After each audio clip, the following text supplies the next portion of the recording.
This call is now being recorded.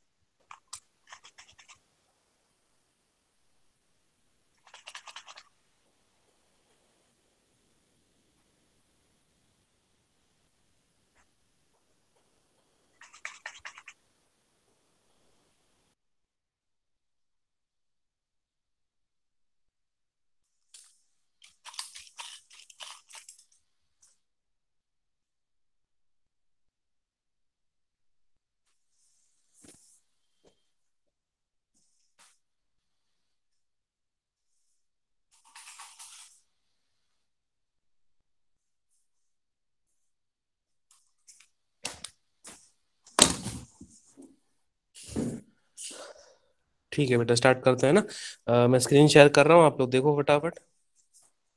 हाँ sir. इस chapter से 2 मार्क का एक क्वेश्चन आता है बेटा, आप लोग के बोर्ड एग्जामिनेशन में। सर पूरा मिला के सिर्फ सब्जेक्ट 2 में? हाँ, अपने थियरी में दो थियरी मार्क में, का हाँ। क्वेश्चन आता है, और 2 या 3 मल्टीपल एंड चॉइस क्वेश्चन आते हैं बेटा। 5 मार्क का वेटेज होता है ज्यादा से ज्यादा इस चैप्टर का। ठीक ओके है। सर। और एकदम बेसिक बेसिक क्वेश्चंस आते हैं, जरा भी ट्रिकीनेस इसके अंदर होती नहीं है। एक बार अगर एनसीईआरटी अच्छे से समझी हुई है और एनसीईआरटी के क्वेश्चन सॉल्व किए हुए हैं, तो इसके अलावा और कोई क्वेश्चन नहीं आएगा इसके अंदर। और जितना भी मैंने आपको एनसीईआरटी में टिक मार्क करवा रहा हूँ, मल्टीपल चॉइस क्वेश्चन के लिए अगर आपको उतना पता है तो कोई इशू नहीं होगा फिर। ठीक है। आज मेरे हिसाब से सारे प्रेजेंट है, कोई एब्सेंट नहीं है, बराबर ना। हाँ सर। ठीक है, तो एनसीईआरटी आप लोग निकाल के रखो। जो जो चीजें मैं एनसीईआरटी में टिक करते जाता हूँ, वो आप लोग भी टिक करते रहो। ओके फिर सर, जब भी नो आप वेट लोग को सर। एग्जाम के रिवाइज करना हो मल्टीपल चॉइस क्वेश्चन के लिए, तो आपको फटाफट खाली हाईलाइटेड पॉइंट्स ही देख लेने हैं, फिर आपका काम हो गया।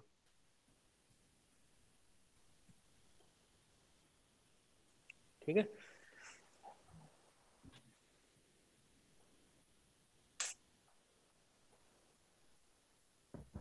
तो है एनसीईआरटी सबके पास है ना बेटा।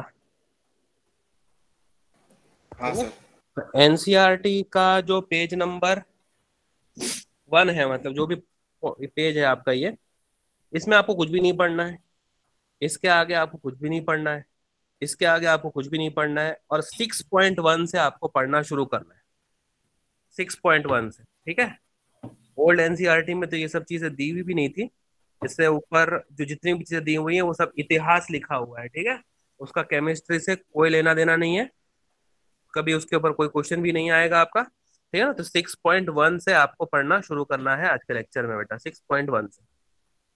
अब जो चीजें मैं टिक मार्क करते जाता हूँ वो आप लोग भी टिक मार्क करो, और जो चीज बताते जाता हूँ, मतलब है ना, ये चैप्टर समझाने वाला चैप्टर नहीं है। हाँ, कुछ टॉपिक है जिसको समझाने की जरूरत पड़ेगी। बाकी का ये पूरा का पूरा चैप्टर इंफॉर्मेशन बेस्ड है। ये चीज होती है इसके अंदर, ये एलिमेंट होता है, ऐसा आपको मानना है, टिक मार्क करना है और याद रखना है बेटा आप लोग को। ठीक है। तो देखो, मेटलर्जी बेसिकली क्या होता है, what is the meaning of metallurgy. ऐसा आपको क्वेश्चन में, टॉपिक में लिखा हुआ है, general principle and processes of isolation of element.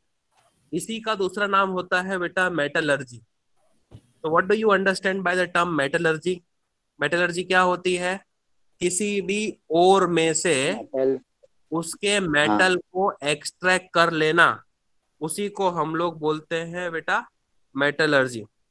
Metal को एक्सट्रैक्ट करने के प्रोसेस को हम लोग क्या बोलते हैं बेटा, तो मेटलर्जी बोलते हैं। ठीक है। अब इसके अंदर कुछ जैसे ये सब चीजें हैं। ठीक है। A few elements like carbon, sulphur, gold, noble gases, ये ऑकर होते हैं फ्री स्टेट में, मतलब कंबाइंड फॉर्म में होते ही नहीं है। जैसे अभी नॉर्थ अमेरिका में अगर हम लोग जाएं, तो वहां के जो बीचेस होते हैं ना, बीचेस, वहां पे जो रेत होती है, सैंड पार्टिकल्स होते हैं, सैंड पार्टिकल, उसके साथ में बेटा फाइन गोल्ड के पार्टिकल्स जुड़े हुए होते हैं। ठीक है। इसका मतलब कि गोल्ड गोल्ड के फॉर्म में ही एग्जिस्ट करता है। जैसे अगर मैं बात करूं एल्यूमिनियम की, तो एल्यूमिनियम अर्थ क्रस्ट में कभी भी एल्यूमिनियम के फॉर्म में एग्जिस्ट नहीं करता, वो उसके ऑक्साइड के फॉर्म में एग्जिस्ट करता है, Al2O3, जिसको हम लोग बॉक्साइड बोलते हैं। तो बॉक्साइड एल्यूमिनियम का क्या हो गया, ओर हो गया। अब उसमें से हम लोगों को एल्यूमिनियम को एक्सट्रैक्ट करना पड़ता है। तो कुछ चीजें हैं जैसे कार्बन है, सल्फर है, गोल्ड है, नोबल गैसेस है, वो कैसे स्टेट में एग्जिस्ट करती है, फ्री। मतलब गोल्ड का कभी ऑक्साइड बना हुआ नहीं होगा, नोबल गैसेस का कभी ऑक्साइड या सल्फाइड बना हुआ नहीं होगा। अगर वो कहीं पर भी है तो गोल्ड गोल्ड के फॉर्म में ही एग्जिस्ट करेगा। ठीक है, तो सबसे पहला पॉइंट जो आपको टिक मार्क करना है वो यही है कि ऐसे कौन से इसमें से एलिमेंट हैं जो एग्जिस्ट करते हैं अपने फ्री स्टेट में, कंबाइंड फॉर्म में नहीं। तो उनके नाम कौन कौन से हैं? तो वो एक पहला कार्बन हो गया, बाद में सल्फर हो गया, गोल्ड हो गया, नोबल गैस हो गया, है ना। और सबसे खास बात इस चैप्टर की है कि जेडबलई में इसमें कोई एक्स्ट्रा थियरी नहीं होती बेटा, है ना। आपके जो जेडबलई में हार्डली एक क्वेश्चन पूछा जाता है, हार्डली एक क्वेश्चन पूछा जाता है, और कितने सालों तक तो पूछा भी नहीं जाता है। और नीट में इसके अंदर से एक आध क्वेश्चन कभी ना कभी आ जाता है बेटा, और वो स्ट्रिक्टली एनसीईआरटी बेस्ड होता है। पिछले 2-3 सालों से तो ऐसा ही देखा जा रहा है। ठीक है, तो एनसीईआरटी अगर अच्छे से पढ़ी हुई है आपकी, तो आपका बोर्ड का थियरी, बोर्ड के एमसीक्यूज और नीट और जेडबलई के एमसीक्यूज भी आपके इसमें से अच्छे से सॉल्व हो जाते हैं बेटा, कोई इशू नहीं होता। बहुत इजी चैप्टर है और बहुत बेसिक चैप्टर है आपका। ठीक है, याद करने वाला थोड़ा सा ज्यादा है, अगर आपको याद है तो कोई टेंशन होती नहीं है इसके अंदर। ठीक है, तो ऐसे कौन से एलिमेंट है जो फ्री स्टेट में एग्जिस्ट करते हैं बेटा? तो कार्बन है, सल्फर है, गोल्ड है, नोबल गैसेस है। ठीक है, और उसके बाद में देखो यहाँ पे लिखा हुआ है कि अमोंग मेटल्स, ये जो एल्यूमिनियम होता है ना, वो most, aluminium is the most abundant element. Aluminium most abundant element होता है अर्थ क्रस्ट के अंदर। ठीक है, और थर्ड मोस्ट अबंडेंट एलिमेंट होता है अर्थ क्रस्ट के अंदर। मेटल की बात करें तो सबसे फर्स्ट नंबर पे आता है एल्यूमिनियम, और एलिमेंट की बात करें ना बेटा तो वो थर्ड मोस्ट अबंडेंट एलिमेंट होता है। बात आ रही समझ में बेटा? तो ये सब चीजें अपने अपने को ऐसे पढ़नी है, हाँ सर। और इसकी मेटलर्जी करनी है बेटा अपने को। ठीक है, जैसे बोला है कि many gemstones are impure forms of Al2O3। ठीक है, जेमस्टोन कंसिस्ट ऑफ Al2O3, ये सब चीजें आप लोग याद रखेंगे।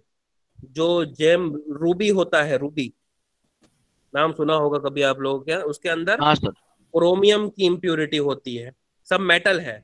सेफायर जो होता है आपका, वो उसके अंदर कोबाल्ट की इम्प्योरिटी होती है। आयरन जो है वो सेकंड मोस्ट अबेंडेंट मेटल है अर्थ क्रस्ट के अंदर आफ्टर एल्यूमिनियम। एल्यूमिनियम फर्स्ट होता है, आयरन सेकंड नंबर पे होता है। अबंडेंट मोस्ट अबंडेंट मेटल, हाँ बेटा, मेटल के अंदर वो फर्स्ट और सेकंड। ठीक है, तो ये याद रखो आप लोग। और ये आयरन जो है आपका, वो बायोलॉजिकल सिस्टम के अंदर भी बहुत यूज होता है। अगर आपको पता हो बेटा तो हेमोग्लोबिन कंसिस्ट ऑफ आयरन।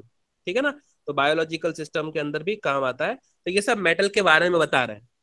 ठीक है, कि कुछ होते हैं फ्री स्टेट में एग्जिस्ट करते हैं, कुछ होते हैं कंबाइंड स्टेट में एग्जिस्ट करते हैं, जैसे एल्यूमिनियम, जैसे आयरन। एल्यूमिनियम के बारे में बताया कि वो मोस्ट अबेंडेंट मेटल होता है।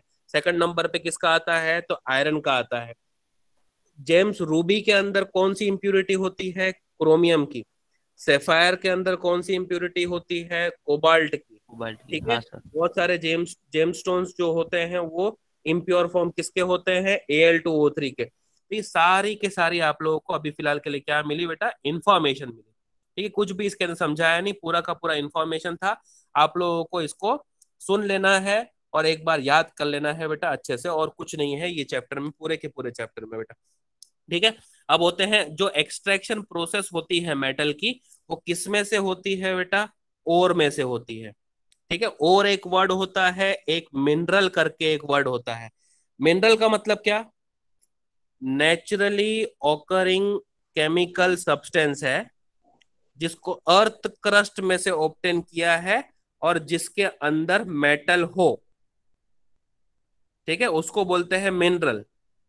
और ऐसा मिनरल जिसके अंदर से मेटल को हम एक्सट्रैक्ट करें प्रॉफिट के साथ, उसको हम लोग बोलते हैं बेटा अपना ओर्स। तो all ores are mineral, but all minerals are not ores, ये आपको पता होना चाहिए बेटा। आइडिया क्लियर हुई मैं क्या कहना चाह रहा हूं आपसे? ठीक है, जैसे यस सर। मिनरल तो बहुत सारे होते हैं। जैसे आयरन का मिनरल हेमेटाइट भी है, मैग्नेटाइट भी है, सीडराइट भी है, आयरन पायराइट भी है। लेकिन अगर आपको आयरन की मेटलर्जी करनी है तो आप सिलेक्ट इन चारों में से किसका करते हो? हेमेटाइट का करते हो, हेमाटाइट। कि इसके अंदर आयरन का अमाउंट भी ज्यादा होता है, निकालना भी आसान होता है। तो ये बहुत सारी चीजें इसके अंदर अपने आप में एक इंपॉर्टेंट रोल प्ले कर रही होती है। तो इसमें सबसे अच्छा और कौन सा है? हेमेटाइट।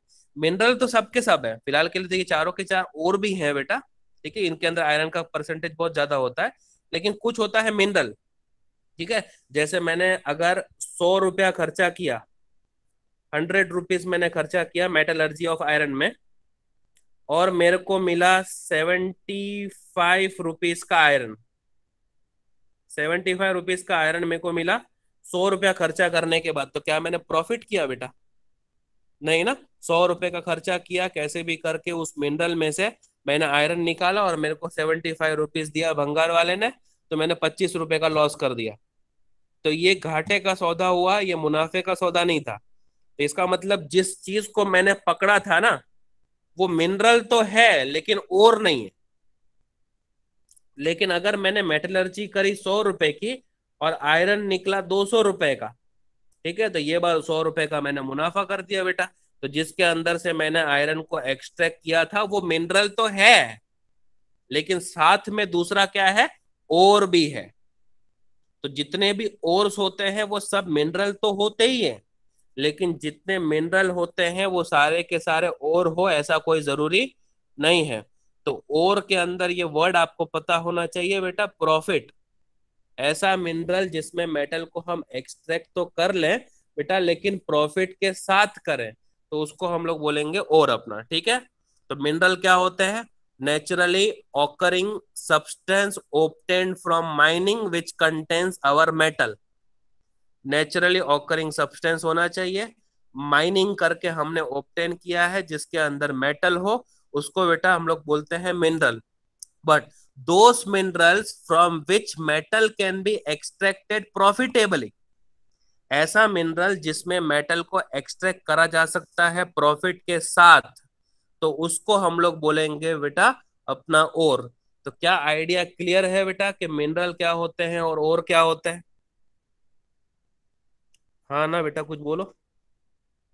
क्लियर यस है सर। एकदम, है ना? अभी आप लोग फॉर्चुनेटली बोलो, अनफॉर्चुनेटली बोलो, लेकिन टेबल नंबर 6.1 आपको एनी हाउ याद करना है बेटा, ठीक है। मुझे पता नहीं आप लोग याद करने में कितने अच्छे हो, लेकिन आप लोगों को याद करना ही पड़ेगा। टेबल नंबर 6.1 मोस्ट इंपॉर्टेंट है multiple choice question point of view से। एक ये चैप्टर होता है बेटा, और आपका दूसरा चैप्टर होता है आपका केमिस्ट्री इन एवरीडे लाइफ, ठीक है। और कुछ बायोमोलिक्यूल के अंदर प्रोटीन, एंजाइम्स, ठीक है, हार्मोन्स, वो सब सेक्शन, विटामिन का सेक्शन होता है ना, उसके अंदर से आपके बोर्ड के पैटर्न के हिसाब से रट्टा मारने वाले क्वेश्चन भी एमसीक्यू में पूछे जाते हैं बेटा, ठीक है। आपसे ऐसा पूछेंगे कि इसमें से कौन सा और कॉपर का है, एक होगा बॉक्साइट, एक होगा हेमेटाइट, एक होगा कॉपर, एक होगा मेलेचाइट और एक होगा जिंक ब्लेंड, ठीक है। तो आपको पता होना चाहिए जो मेलेचाइट होता है वो कॉपर का और होता है। तो अल्टीमेटली ये कब कर पाओगे बेटा? जब आपको याद हो, है ना। तो एल्यूमिनियम के ओर के दो नाम याद कर लो बेटा, बॉक्साइट सबसे मेजर है और दूसरा होता है केओलिनाइट, ठीक है ना। अब बॉक्साइट का अगर कॉम्पोजिशन आपको ऐसे याद नहीं रहता है, तो आप ऐसे भी लिख सकते हो बेटा, Al2O3 .XH2O। Al2O3 तो आपको याद रहेगा ही बेटा, और आगे लिख देने का .XH2O, तो ये हो गया आपका बॉक्साइट, ठीक है। फिर उसके बाद में आपको केओलिनाइट को याद करना पड़ेगा, Al2OH4, ठीक है, और उसके अंदर Si2O5 होता है, याद करना पड़ेगा। हेमेटाइट, मैग्नेटाइट, सीडराइट और आयरन पाइराइट, ये चार नाम आपको आयरन के और उसमें याद रखने रहेंगे बेटा, कोई ऑप्शन नहीं है अपने पास में। हेमेटाइट, कौन सा दूसरा? मैग्नेटाइट, सीडराइट और आयरन पाइराइट, ठीक है। आयरन पाइराइट तो देख के पता चल जाएगा आप लोग को आयरन का ही और है। हेमेटाइट, मैग्नेटाइट, मैग्नेट से भी याद रह जाएगा कि आयरन का ही और है। हेमेटाइट तो आपने बचपन से सुना भी होगा, एक सीडराइट भी याद कर लो। और इतना ही नहीं, आपको ये पता होना चाहिए कि हेमेटाइट का कॉम्पोजिशन होता है Fe2O3, मैग्नेटाइट का कॉम्पोजिशन होता है Fe3O4, सीडराइट का कॉम्पोजिशन होता है FeCO3, और आयरन पायराइड का कॉम्पोजिशन होता है FeS2। ठीक है बेटा, याद हो गया? जितना पॉसिबल हो बेटा अभी के लेक्चर में ही याद करने की कोशिश करो, वरना ये चैप्टर बहुत ज्यादा बड़ा नहीं होता बेटा, छोटा सा चैप्टर है ये। आगे चल के हम लोग मतलब समझ लो ना कि अगर सीक्वेंस में अगर अच्छे से 4 लेक्चर भी लिया ना, तो याद करने के साथ में ये 4 लेक्चर में ये चैप्टर कंप्लीट भी हो जाएगा बेटा।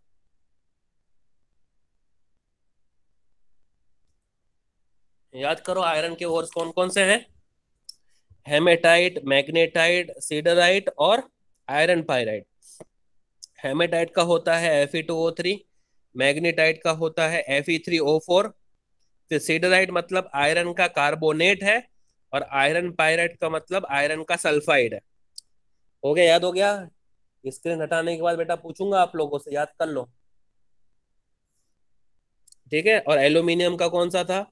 बॉक्साइट था और केओलिनाइट था। बॉक्साइट को याद रखने का तरीका मैंने सिखा दिया, Al2O3.H2O के फॉर्म में याद कर लोगे तो भी चलेगा। और ये आपको याद करना रहेगा केओलिनाइट का Al2OH4 और Si2O5। ठीक है, फिर कॉपर पे चले बेटा तो एक है कॉपर पायराइट, एक होता है मेलाचाइट, दूसरा होता है क्यूपराइट। ठीक है, और होता है कॉपर ग्लांस। तो कॉपर ग्लांस और कॉपर पायराइट तो कॉपर से ही याद हो जाएंगे बेटा। क्यूपराइट भी मेरे ख्याल से याद हो जाएगा, क्योंकि Cu से स्टार्ट होता है, और Cu जो है वो एटॉमिक सिंबल होता है कॉपर का। आपको सिर्फ एक मेलाचाइट को याद करना रहेगा बेटा, कर लोगे? कॉपर पायराइट जिससे हम लोग कॉपर की यस मेटलर्जी सर। करने वाले हैं बेटा, वो यस सर। CuFeS2 होता है। ठीक है, याद करते जाओ। कॉपर पायराइट है CuFeS2, मेलाचाइट होता है आपका क्या, कॉपर का कार्बोनेट और कॉपर का हाइड्रोक्साइड का कॉम्बिनेशन, CuCO3 और CuOH ट्वाइस। क्यूपराइट का होता है Cu2O, और कॉपर ग्लैंस होता है कॉपर का सल्फाइड Cu2S। ठीक है बेटा, और उसके बाद में जिंक होता है जिंक ब्लेंड, इसको याद रखो, स्पालेराइट भी बोलते हैं। ठीक है, जिंक ब्लेंड होता है जिंक का सल्फाइड। कैलामाइन होता है आपका जिंक का कार्बोनेट, और जिंकाइट होता है ZnO। तो जिंक का सल्फाइड है, जिंक का कार्बोनेट है, और जिंक का ऑक्साइड है, जिंक ब्लेंड, कैलामाइन और जिंकाइट। ठीक है बेटा, तो ये सब चीजें आप लोग को याद रखनी रहेगी। एक दो बार अच्छे से ये टेबल को पढ़ लोगे ना आप लोग, खास करके एनसीईआरटी में आपके लिख के रखो सर्कल बना के वहां पर, कि इस टेबल को आपको एनी हाउ मेमोराइज करना है। मान लो कि केमिस्ट्री के अंदर 1 मार्क तो आपको बेटा ये टेबल ही देता है हर साल। ठीक है, इससे रिलेटेड वन वे और द अदर आपको क्वेश्चन मिलता ही है। ठीक है, आपके बोर्ड एग्जामिनेशन में, आपके मल्टीपल चॉइस क्वेश्चन में तीन तीन क्वेश्चन देने होते हैं, वो एक क्वेश्चन तो इसका देते ही देते हैं कि इसमें से कौन सा और आयरन का है, इसमें से हेमेटाइट कौन सा है, इसमें से क्यूपराइट कौन सा है, मॉलिक्यूलर फॉर्मूला दे देंगे आपको बेटा। तो ये आप लोग को पता होना चाहिए। यहाँ तक क्लियर है बेटा? ठीक है, तो यस ये सर। आपने देखा, फिर उसके बाद में आगे बढ़ते हैं इसके अंदर। अरे चला गया नहीं, हाँ चलो, ठीक है ना। अच्छा, अब मैंने आप लोग को इसके अंदर सिखाया बेटा कि मेटलर्जी किसको कहते हैं। ठीक है ना, मेटलर्जी मैंने आपको बोला कि ऐसा साइंटिफिक और technological process use for the isolation of metal from its ore is known as metallurgy. तो मेटलर्जी की डेफिनेशन यहाँ पर आपको दे रखी है, या आपको एज इट इज याद करनी है। डिफाइन मेटलर्जी करके अगर आपसे पूछ लेता है क्वेश्चन, तो आपको पता होना चाहिए बेटा कि the entire scientific and technological process use for the isolation of element. Element को आइसोलेट करने के लिए जो साइंटिफिक प्रोसेस, टेक्नोलॉजिकल प्रोसेस का यूज करा जाता है, उसको बेटा हम लोग कहते हैं मेटलर्जी। ठीक है, अब मेटलर्जी जब भी हम लोग करेंगे बेटा, जो अपना ओर है, मान लो कि मैंने माइनिंग करी, और माइनिंग करने के बाद मैंने ट्रक भर के इतना ओर जमा किया बेटा, और मैंने इतना सारा जमा कर लिया है। अब मुझे बताओ कि माइनिंग करने का मतलब होता है कि पहाड़ों के अंदर सुरंग बना बना के उसको खोदना, यही तो होता है बेटा। अब बोलो कि अगर मान लो कि ये आयरन का हेमेटाइट ही है, ठीक है, तो इसका फॉर्मूला होगा आपका Fe2O3।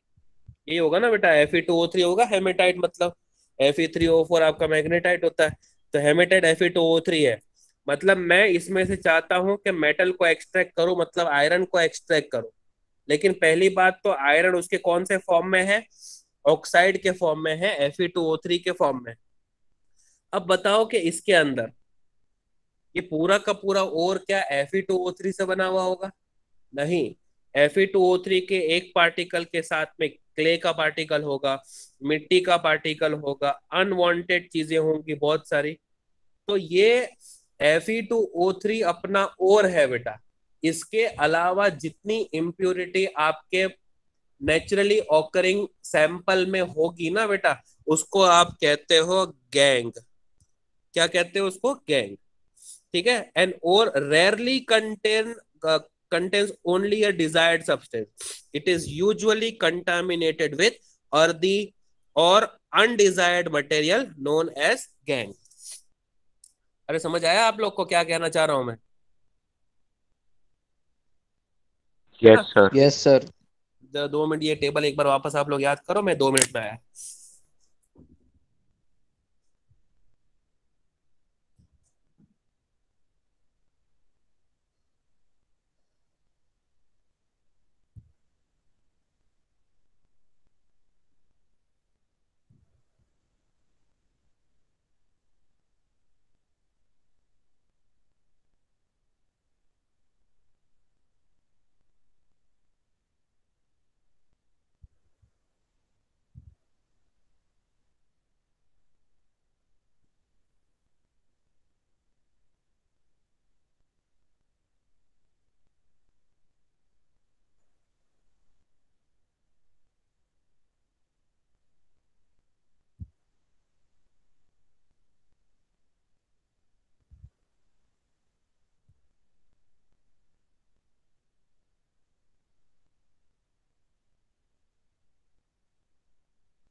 ठीक है बेटा, तो इतनी डेफिनेशन मैंने बता दी कि मिनरल क्या होते हैं, ओर्स क्या होते हैं, मेटलर्जी को आप किस तरह से डिफाइन करते हो, और मैंने आप लोग को क्या बताया कि गैंग पार्टिकल्स क्या होते हैं। यहाँ तक पूरा पिक्चर क्लियर हो गया बेटा,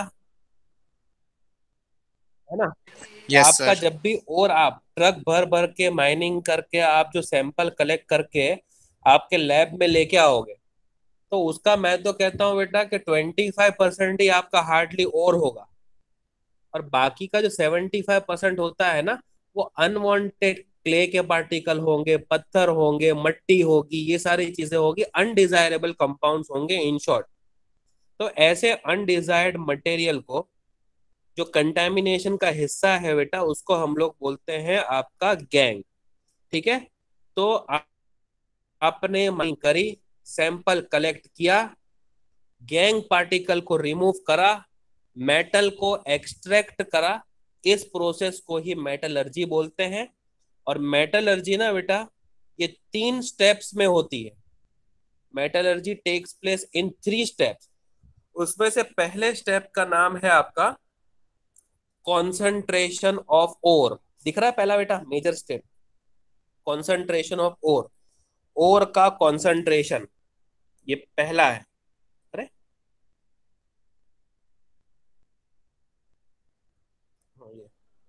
ओर का क्या? कॉन्सेंट्रेशन।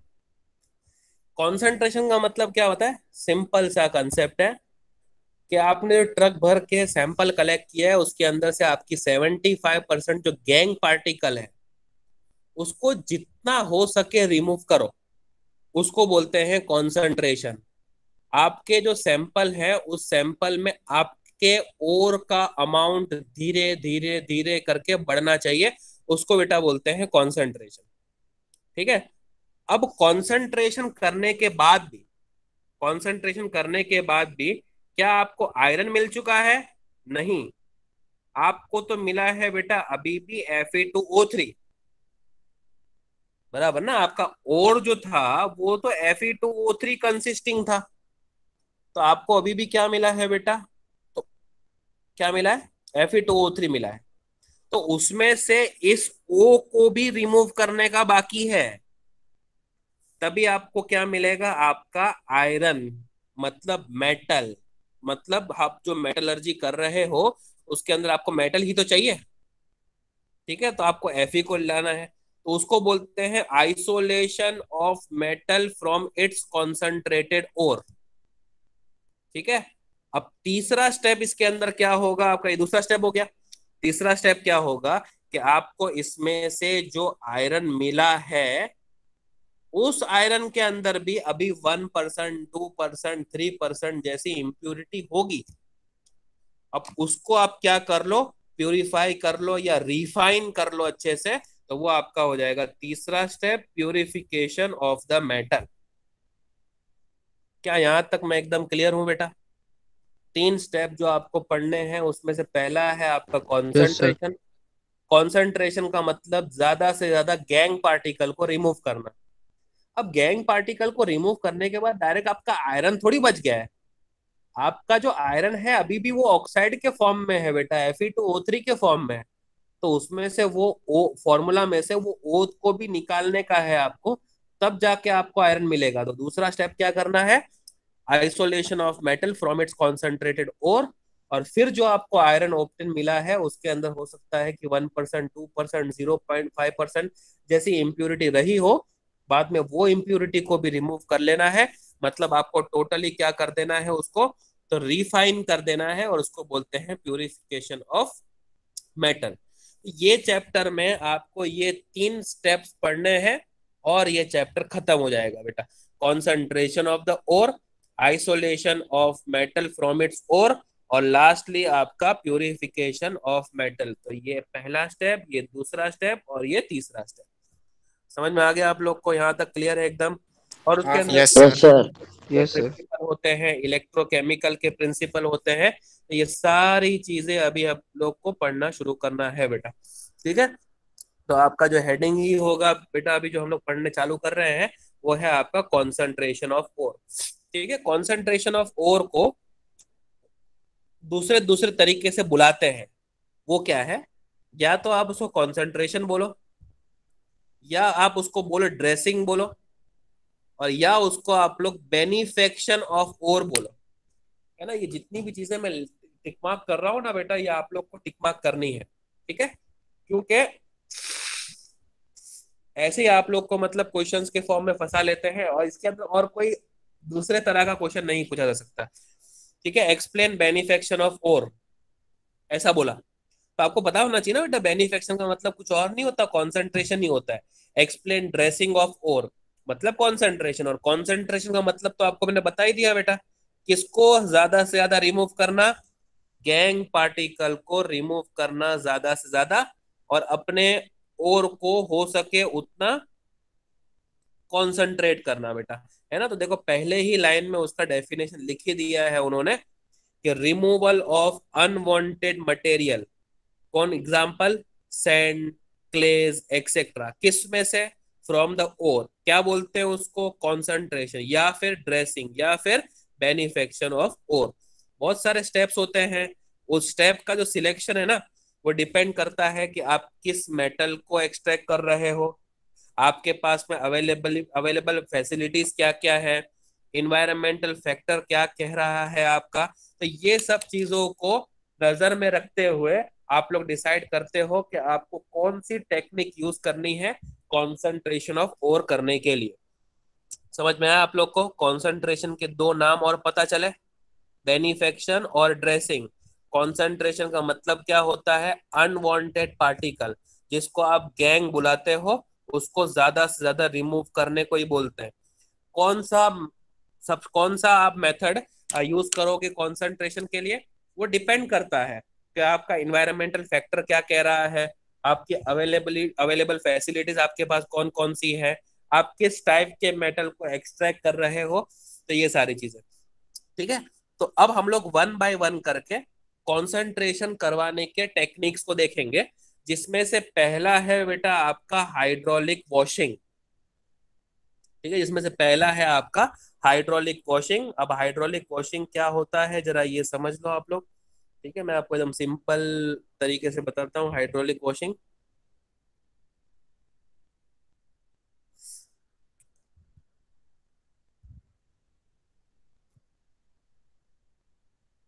हाइड्रोलिक वॉशिंग किसे कहेंगे ये देखो।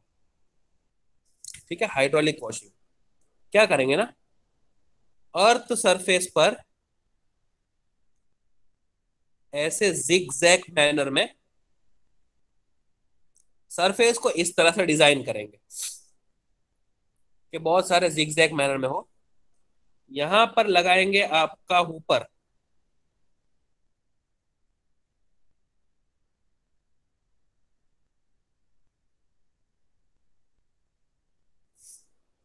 जिसके अंदर आपका भरा हुआ है सैंपल। ये सैंपल है जिसमें से हम लोगों को क्या सेपरेट करना है बेटा, गैंग पार्टिकल को सेपरेट करना है। और यहां से क्या करेंगे, यहां से पानी का फुल फोर्स रखेंगे ऐसे। ये पानी आगे की तरफ जा रहा है, यहां से बह रहा है और वो आगे की तरफ, झरना किस तरह से बहता है उस तरह से वो डायरेक्शन में जा रहा है। समझ में आया, इतना सेटअप समझ में आया क्या किया। ये आपका हाँ ओर सर। सैंपल है, लेकिन इसके अंदर अपने ओर के साथ साथ में क्या प्रेजेंट है, गैंग पार्टिकल्स।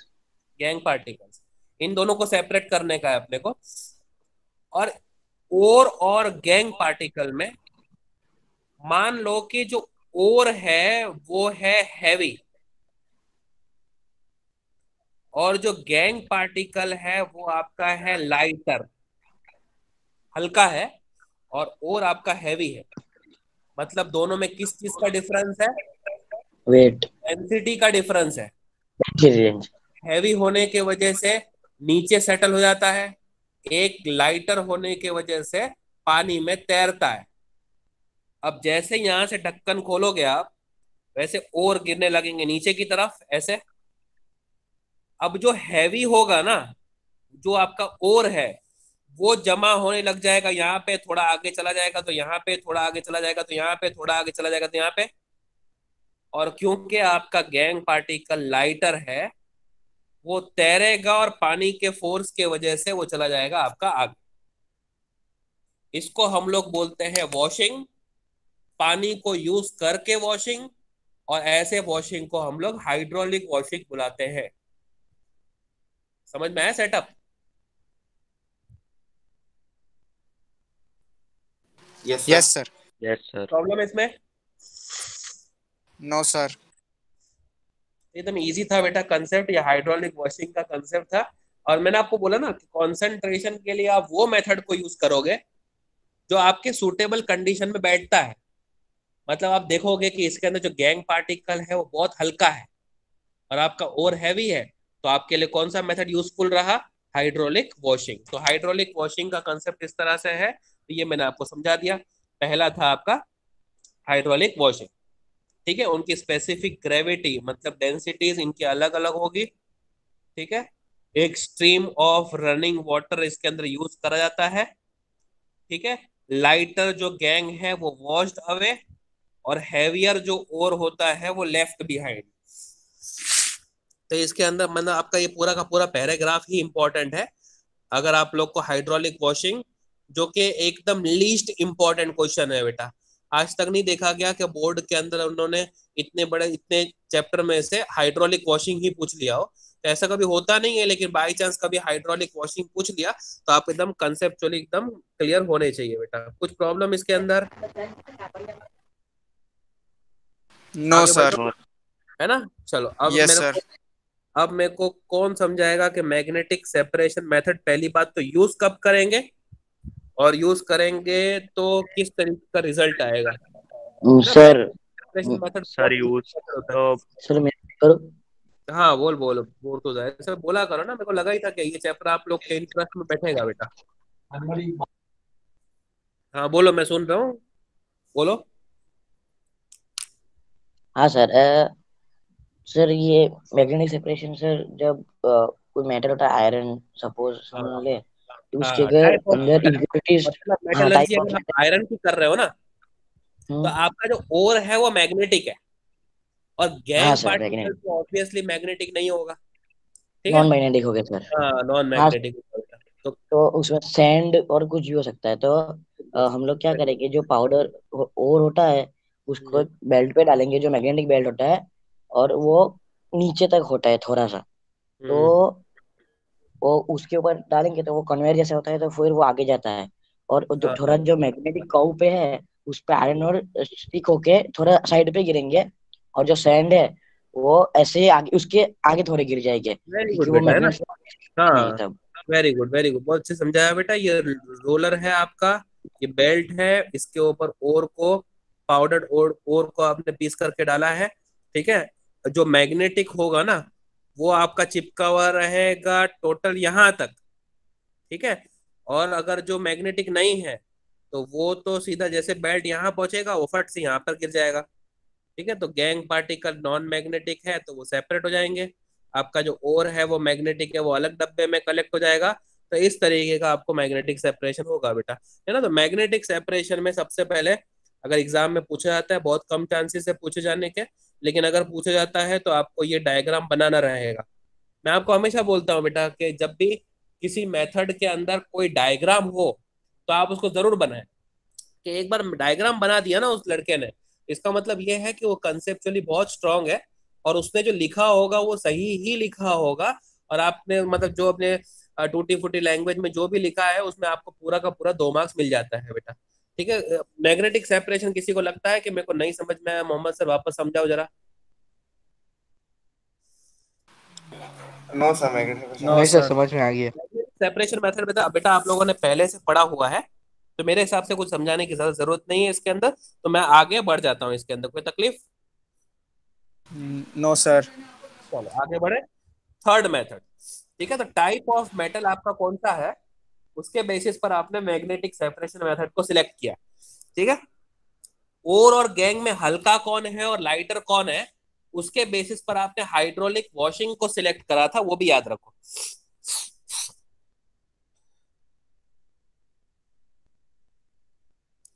ठीक है बेटा, ये क्या है, डायग्राम नहीं बनाया इसके अंदर, डायग्राम नहीं है, ये क्या हो रहा है, एनिमेशन।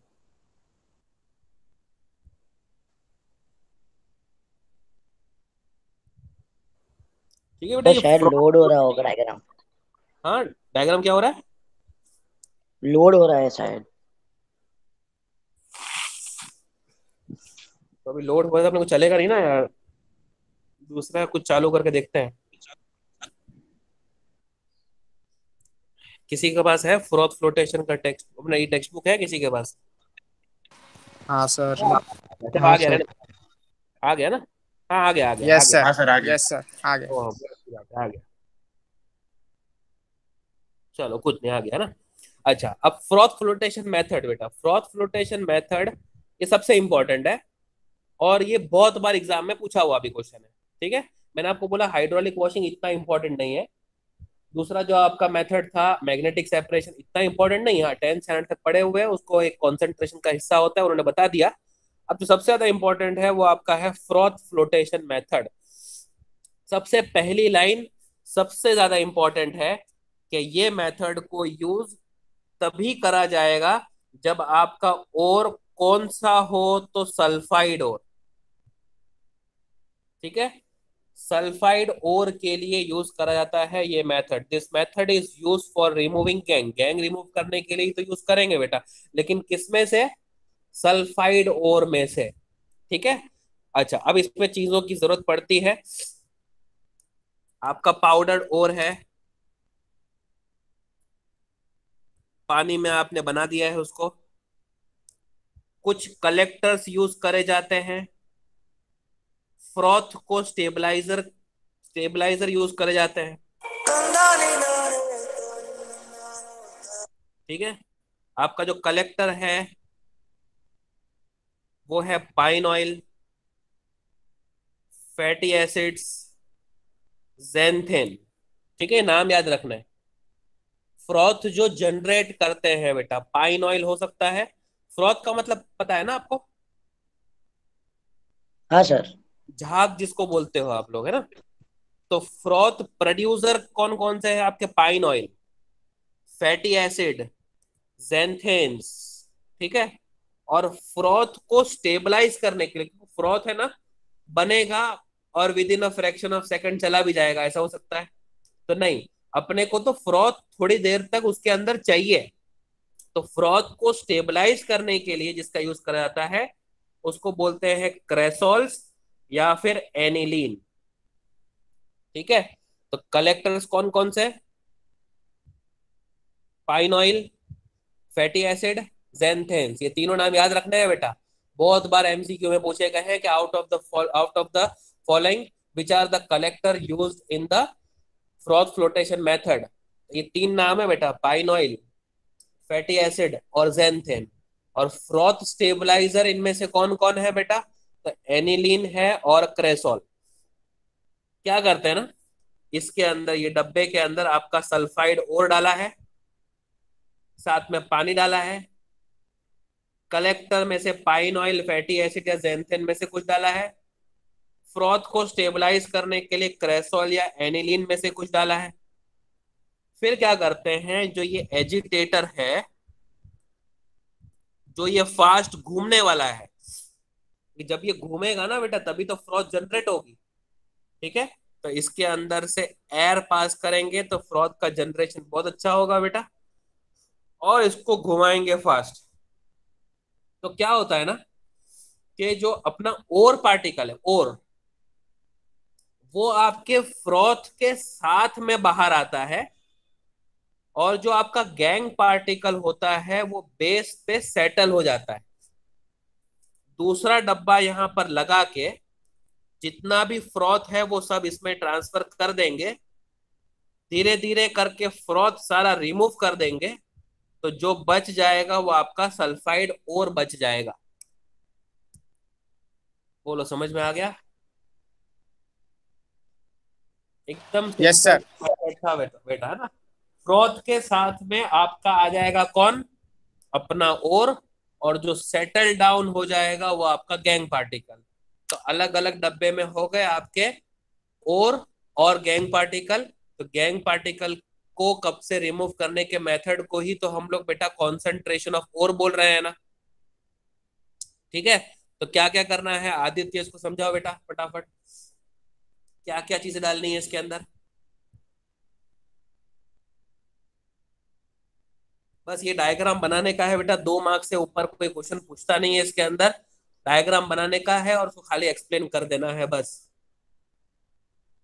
बोलो क्या क्या डालना है आदित्य, है कि नहीं है? चला गया।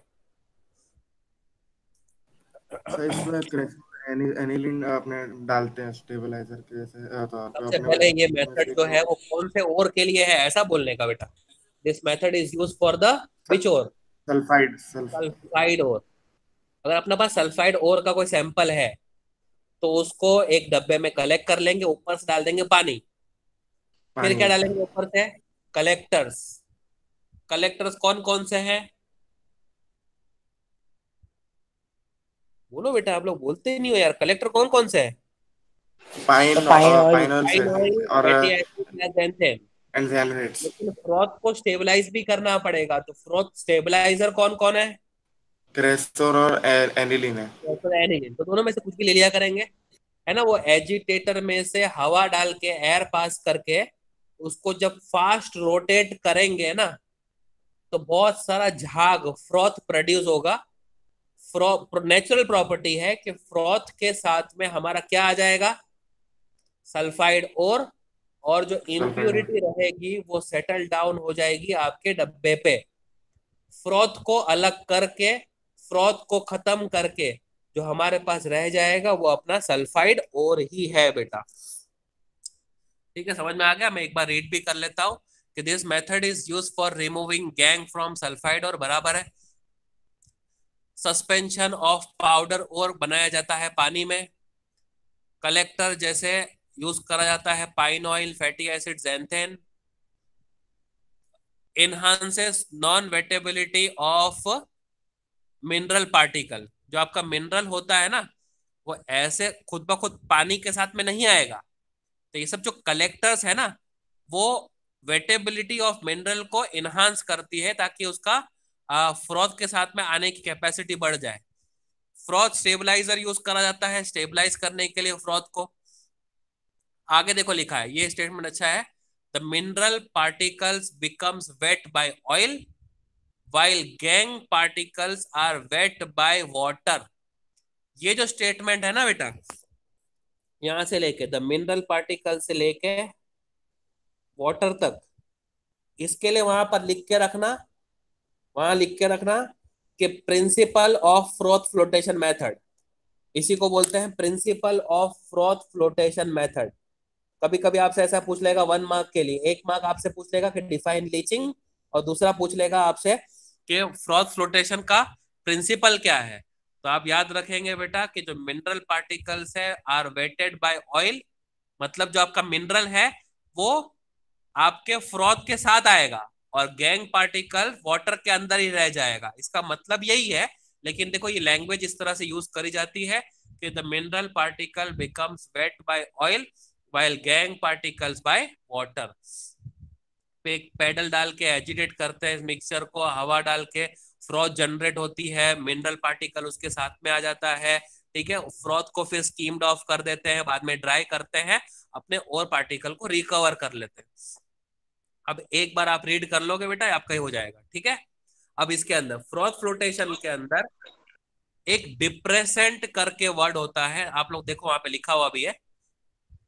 मान लो कि आपका जो ओर है ना, वो सल्फाइड ओर ही है, लेकिन उसके अंदर सल्फाइड्स हैं 2 तरह के।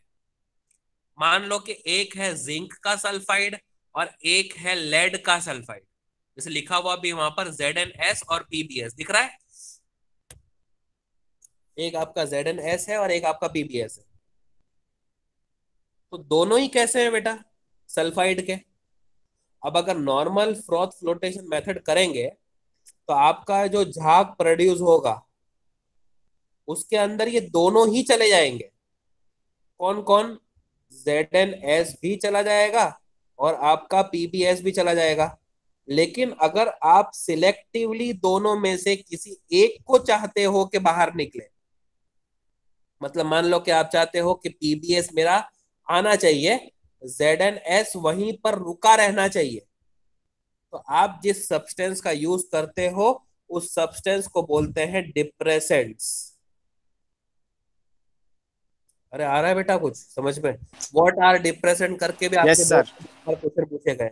जैसे एक ही सल्फाइड और है अगर, तो कोई टेंशन ही नहीं है बेटा, आप नॉर्मल फ्रॉथ फ्लोटेशन मेथड कर लो, आपका झाग के साथ में आपका सल्फाइड और आ जाएगा। लेकिन अगर एक से ज्यादा सल्फाइड के और हैं और उसमें से सिलेक्टिवली आप किसी एक को निकालना चाहते हो और आप चाहते हो कि दूसरा आपके साथ में आए ही नहीं, तो आप किसको यूज करोगे बेटा? डिप्रेसेंट को यूज करोगे। ठीक है, तो वो डिप्रेसेंट क्या करेगा?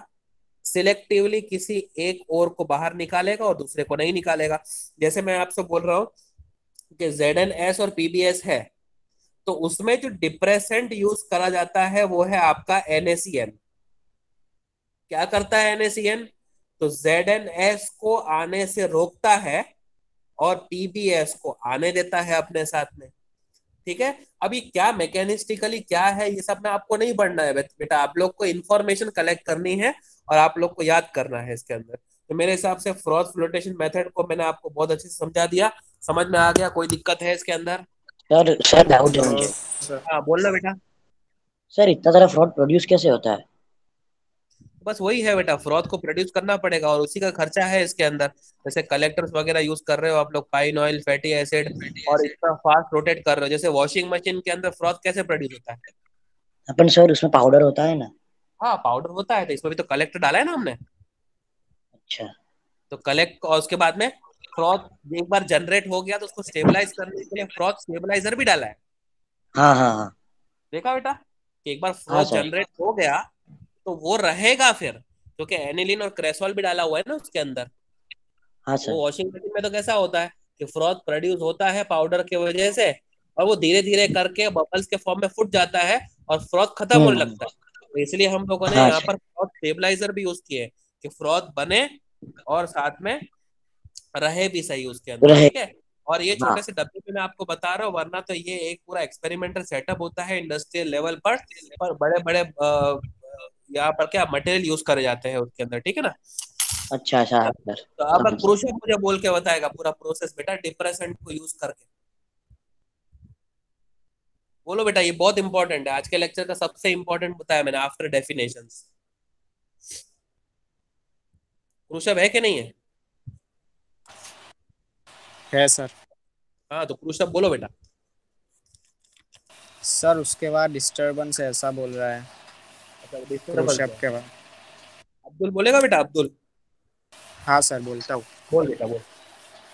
सर डिप्रेशन का मतलब सर मतलब डिप्रेशन हम तब यूज करते हैं जब हमें सपोज के एक और है हमारे पास और उसके अंदर दो चीज है, पहला ZNS हो और PBS दो हो हाँ और मतलब हमें पूरा सिर्फ सल्फाइड है। एक, यस सर, और हमें सिर्फ एक ही बाहर चाहिए, मतलब एक ही पार्टिकल चाहिए। जैसे बराबर। अगर PBS चाहिए या फिर ZNS चाहिए, दोनों में से कोई एक ही चाहिए, तब हम सर डिप्रेशन का यूज करते हैं। सर उसमें क्या होता है कि डिप्रेशन सिर्फ एक ही पार्टिकल को बाहर निकालता है। उसके लिए हाँ हम जैसे ZNS अगर चाहिए, सॉरी नहीं पीबीएस। पीबीएस चाहिए सर, तो पीबीएस के लिए हम NaCN का यूज करते हैं। तो सर वो ZNS को रोक देता है और पीबीएस को फ्रोथ के साथ बाहर निकलने देता है। वेरी गुड बेटा, वेरी गुड, एकदम परफेक्ट इसने आंसर दिया है, बहुत अच्छे समझाया भाई। और जो फ्रॉथ फ्लोटेशन मेथड के अंदर जो कलेक्टर्स हैं उनके नाम आपको याद रखने हैं बेटा, पाइन ऑयल है, फैटी एसिड है, ज़ैंथेन है, और फ्रॉथ का जो स्टेबलाइजर है बेटा वो क्रेसोल है और एनिलीन है, ठीक है बेटा। बाकी आपको डायग्राम खुद से बनाने को आना चाहिए, और थोड़ा बहुत भी अगर आप समझा दोगे ना, ऐसा आपसे चार ऑप्शन देके पूछ लेगा बेटा कि इसमें से कौन से कोर का कॉन्सेंट्रेशन फ्रॉथ फ्लोटेशन से करा जाना चाहिए, तो आपको क्या ढूंढना है फिर उसके अंदर, सल्फर। सल्फाइड। अगर कोई सल्फर का और आपको दिख जाए ऑप्शन के अंदर, तो फिर आपका फ्रॉथ फ्लोटेशन मेथड सिर्फ और सिर्फ उसके ऊपर एप्लीकेबल होना चाहिए बेटा, है ना, समझ में आ गया। तो ये फ्रॉथ फ्लोटेशन मेथड है, और उसके बाद में हम लोग अभी प्रोसेस चालू कर रहे हैं बेटा, लीचिंग, ठीक है, लीचिंग है ना। अभी हम लोगों ने कॉन्सेंट्रेशन के अंदर तीन मेथड पढ़ लिए। सबसे पहला मेथड कौन सा था? सबसे पहला मेथड कौन सा था? Hydraulic washing. Hydraulic washing. दूसरा था हाँ sir. Magnetic separation. Magnetic separation. Magnetic separation. और और तीसरा थर्ड था froth flotation. Froth flotation. Froth flotation. अब before going to isolation of metal, हम लोगों को लीचिंग फिनोमिना पढ़ना होता है, और लीचिंग है ना कुछ सिलेक्टेड मेटल्स में हम लोग करते हैं। एक है आपका एल्यूमिनियम, बॉक्साइट में से रिमूव करना है तो करा जाता है, और दूसरा आपका गोल्ड और सिल्वर। बेटा आप लोग को याद हो तो गोल्ड और सिल्वर जो होते हैं ना वो जनरली कंबाइंड स्टेट में नहीं होते। जैसे आयरन है वो उसके ऑक्साइड फॉर्म में होगा, आयरन है वो सल्फाइड फॉर्म में होगा, कॉपर है वो ऑक्साइड फॉर्म में हो सकता है, सल्फाइड फॉर्म में हो सकता है, लेकिन गोल्ड सिल्वर जो ऑप्टेन होते हैं वो जनरली कंबाइंड स्टेट में नहीं होते। हाँ गैंग पार्टिकल तो होगा ही होगा, गैंग पार्टिकल को रिमूव करने के बाद आपको जो चीज मिल जाएगी ना वो सीधा सीधा आपको गोल्ड ही मिल जाएगा। ऐसा नहीं कि गोल्ड उसके ऑक्साइड के फॉर्म में है अब उस ऑक्सीजन को भी रिमूव करना है, ऐसा कभी नहीं होगा, ठीक है। तो ये लीचिंग फिनोमिना गोल्ड और सिल्वर पे भी एप्लीकेबल है, वो भी मैं आपको सिखाता हूँ। और लीचिंग उसके अलावा एलुमिना को वो बॉक्साइट में से रिमूव करने के लिए है। ये दो फिनोमिना आपको पढ़ना है, और मोस्ट इंपॉर्टेंट, ठीक है बेटा। जैसे देखो लिखा हुआ है कि बॉक्साइट जो है ना वो प्रिंसिपल ओर है किसका, बोलो बोलो बोलो, बोलते जाओ। एल्यूमिनियम। एल्यूमिनियम का। Bauxite is the principal ore of aluminium. मैंने सिखाया ना बेटा आपको, Al2O3 होता है, .XH2O होता है, ये सिखाया ना आपको। लेकिन उसके अंदर इम्प्यूरिटी के फॉर्म में जनरली क्या क्या प्रेजेंट होता है वो देखो, वो नाम पढ़ो। SiO2, आयरन का ऑक्साइड, टाइटेनियम का ऑक्साइड उसके अंदर इम्प्यूरिटी के फॉर्म में प्रेजेंट है। अब ये इम्प्यूरिटी को रिमूव करना है और अपने Al2O3 को उसमें से सेपरेट करने का है, तो हम लोग एक फिनोमिना खास करके एल्यूमिनियम के केस में करते हैं, उसको बोलते हैं लीचिंग। लीचिंग भी एक कॉन्सेंट्रेशन जैसा ही है। अब देखो क्या करना है, आपके ओर को पाउडर्ड फॉर्म में लेके उसको NaOH सॉल्यूशन के साथ में 473 से 523 केल्विन पर और 35 से 36 बार प्रेशर पर हीट करना है, और इस प्रोसेस को बोला जाता है डाइजेशन ऑफ ओर। इतना समझ आया? ये देखो याद करना है बेटा, कोई ऑप्शन नहीं है आपके पास में। मैंने आपको बताया ये इंफॉर्मेशन। लीचिंग कर रहे हैं एल्यूमिना की बॉक्साइट में से, तो आपने बताया कि जो बॉक्साइट एक प्रिंसिपल ओर होता है एल्यूमिनियम का। सब आप टिक मार्क करते जाओ, अंडरलाइन करते जाओ बेटा। उसके अंदर क्या क्या इंप्योरिटी हो सकती है, तो SiO2, आयरन का ऑक्साइड, टाइटेनियम का ऑक्साइड इंप्योरिटी हो सकती है। कॉन्सेंट्रेशन को कैरी आउट करने के लिए पहले ओर को पाउडर्ड फॉर्म में लेके कॉन्सेंट्रेटेड NaOH के साथ में 473 से 473 का मतलब 200 डिग्री होता है बेटा, तो 200 डिग्री याद करना चाहो तो कर सकते हो, है ना। 200 से 250 डिग्री, 200 से 250 डिग्री पर हीट करते हैं और 35 से 36 बार प्रेशर। उस प्रोसेस को हम लोग बोलते हैं बेटा डाइजेशन। अब क्या होता है, आपका जो एल्यूमिना होता है वो बना देता है सोडियम एल्यूमिनेट, और जिसका इक्वेशन लिखा हुआ है आपका इधर, ठीक है। देखो आपका जो Al2O3 था ना, वो NaOH के साथ में रिएक्ट किया, साथ में पानी तो था ही उसके अंदर, और बना दिया NaAlOH4। इसको बोलते हैं सोडियम एल्यूमिनेट। समझ में आया आप लोग को? ठीक है। अब सोडियम एल्यूमिनेट Yes, का sir. फिजिकल स्टेट देखो क्या लिखा हुआ है। सोडियम एल्यूमिनेट का फिजिकल स्टेट क्या लिखा हुआ है आपका? एक्वस। एक्वेस लिखा हुआ है ना, बस सबसे काम की बात इसमें एक्वेस ही थी। Al2O3 का फिजिकल स्टेट क्या लिखा हुआ है? Al2O3 का Solid. फिजिकल स्टेट है सॉलिड, और NaAlOH4 का फिजिकल स्टेट लिखा हुआ है एक्वेस। मतलब हुआ क्या कि आपका जो ओर था, वो ओर के अंदर आपका Al2O3 तो था, साथ में आयरन का ऑक्साइड भी था,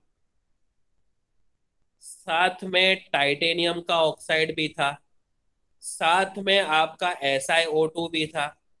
ये सब चीजों में से आपका NaOH के साथ में रिएक्ट खाली कौन किया?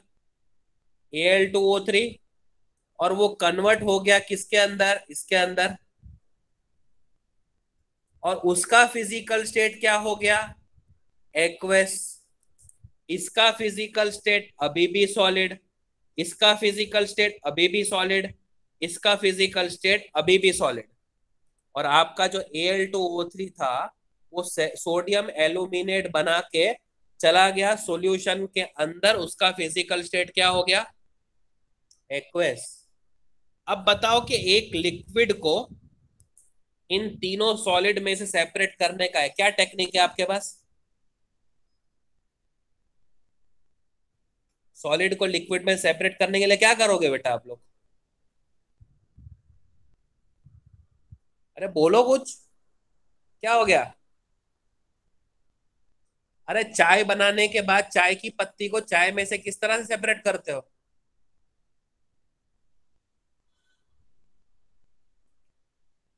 क्या मीटिंग चालू है कि खत्म हो गया? एग्जिट हो चुके हैं हम लोग? चालू है सर, नहीं चालू सर, है। चालू है, चालू है. चालू क्या सर, छन्नी। करते हो ना, filter, Yes, sir. Filter, filter, हाँ सर, फिल्टर। है ना। चाय की जो छन्नी होती है उसके अंदर से आपकी चाय डाल देते हो, लिक्विड सारा नीचे गिर जाता है, चाय की पत्ती उसी में रह जाती है ना। तो Yes, sir. अगर मैं बोलूं कि किसी लिक्विड को सॉलिड में सेपरेट करना है तो नॉर्मल फिल्टरेशन।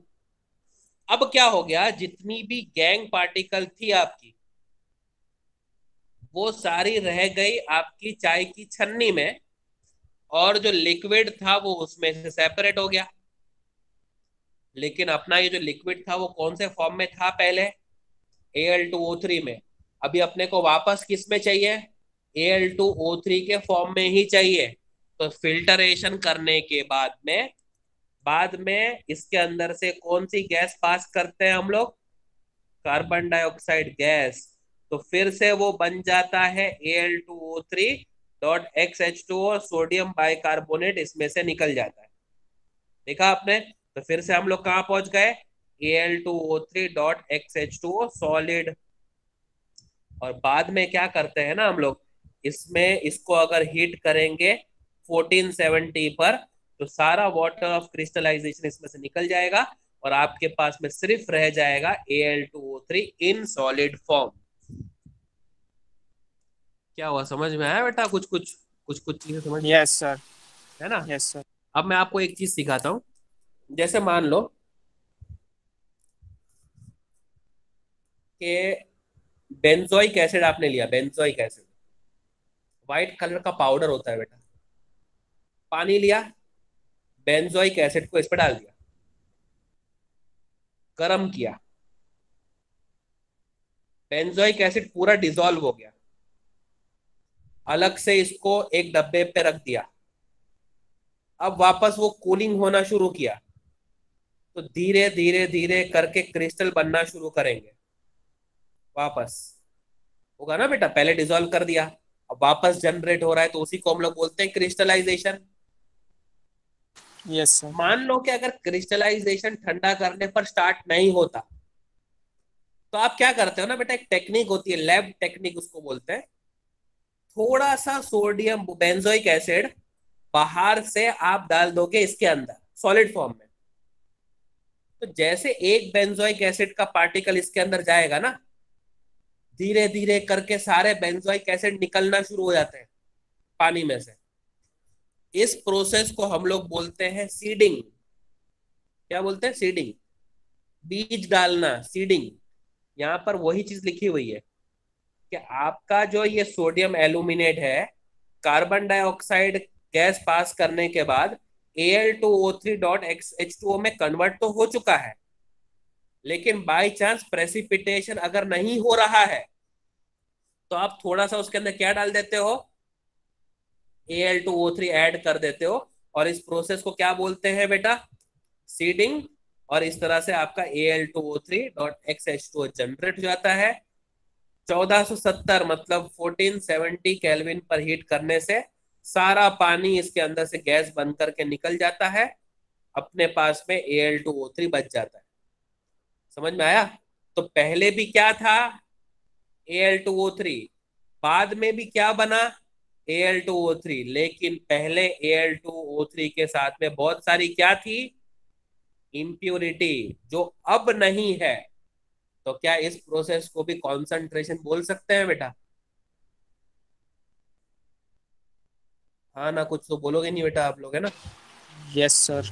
पूरा आपको यहाँ तक समझ में आता है बेटा, क्लियर हो रहा है ना बेटा। देखो ये चैप्टर वैसे तो आपको याद करना है, रट्टा मारना ही पड़ेगा आपको, ये इक्वेशन बाय हार्ट करनी पड़ेगी, लेकिन जितना हो सकता है ना बेटा, मैं अपने तरफ से उसको सिंप्लीफाई करने की कोशिश करता रहता हूँ बेटा।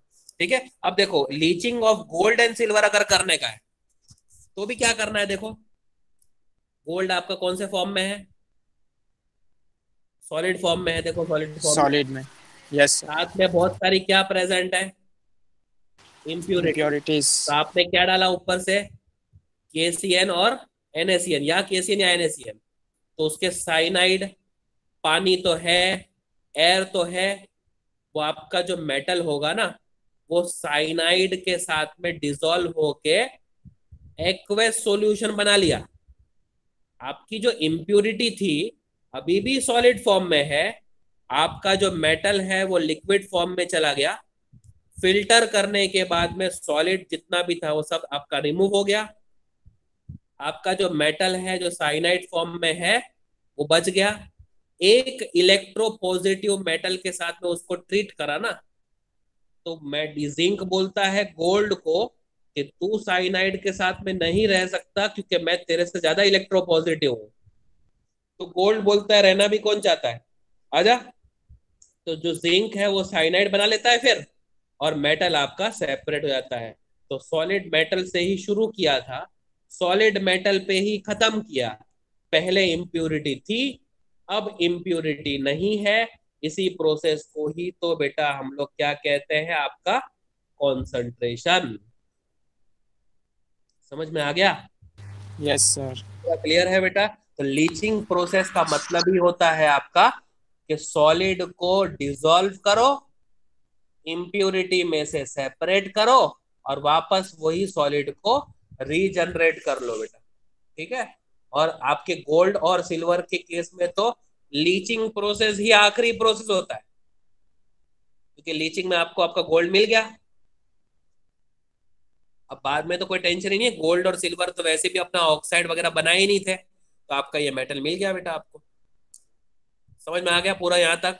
तो आज आप Yes, लोग sir. बेसिक्स, और क्या होती है, मिनरल क्या होती है, गैंग क्या होती है, ये सब को समझाने के बाद में मैंने आपको बोला कि मेटलर्जी के 3 स्टेप होते हैं। पहला कॉन्सेंट्रेशन, दूसरा मेटल का एक्सट्रैक्शन, और तीसरा प्यूरिफिकेशन। उसमें से कॉन्सेंट्रेशन के जो 4 मेथड होते हैं ना, जिसमें पहला था आपका हाइड्रोलिक वॉशिंग, दूसरा आपका था कौन सा, दूसरा क्या था, मैग्नेटिक सेपरेशन, तीसरा आपका था फ्रॉथ फ्लोटेशन, Rod और चौथा था आपका लीचिंग। वो मैंने Leaching. आपको पूरा डिटेल में समझा दिया। नेक्स्ट टाइम में अपने को स्टार्ट करने का रहेगा सेकंड स्टेप से, extraction of crude metal from concentrated ore. है ना? हम लोगों ने मेटलर्जी करने की फैक्ट्री खोली थी। हम लोग गए, जाके माइनिंग किए, ट्रक भर भर के सैंपल अपने लैब में लेके आए। बाद में कॉन्सेंट्रेशन हम कर चुके हैं, और अभी रात हो चुकी है, अभी घर पे जाएंगे, और कल वापस कल हम से लोग है ये। हाँ लैब में आएंगे। तब हमारा जो कॉन्सेंट्रेटेड ओर अपने पास है उससे क्रूड मेटल बना लेंगे, और फिर परसों क्रूड मेटल को रिफाइन करके अपना मेटल जनरेट कर लेंगे, और ये चैप्टर को वाइंड अप कर देंगे। है ना? इजी चैप्टर है कि नहीं एकदम? Yes yes sir. सर। बेटा चलो, तो फिर हमने कुछ डाउट वगैरह नहीं है, तो फिर हमने कल के दिन मिलेंगे बेटा। ठीक है? ठीक है बेटा, चलो निकले फिर। Yes sir. ओके बाय बेटा। Yes, bye sir, thank you sir. Bye sir. Okay bye बेटा। Bye sir, thank you sir. Sir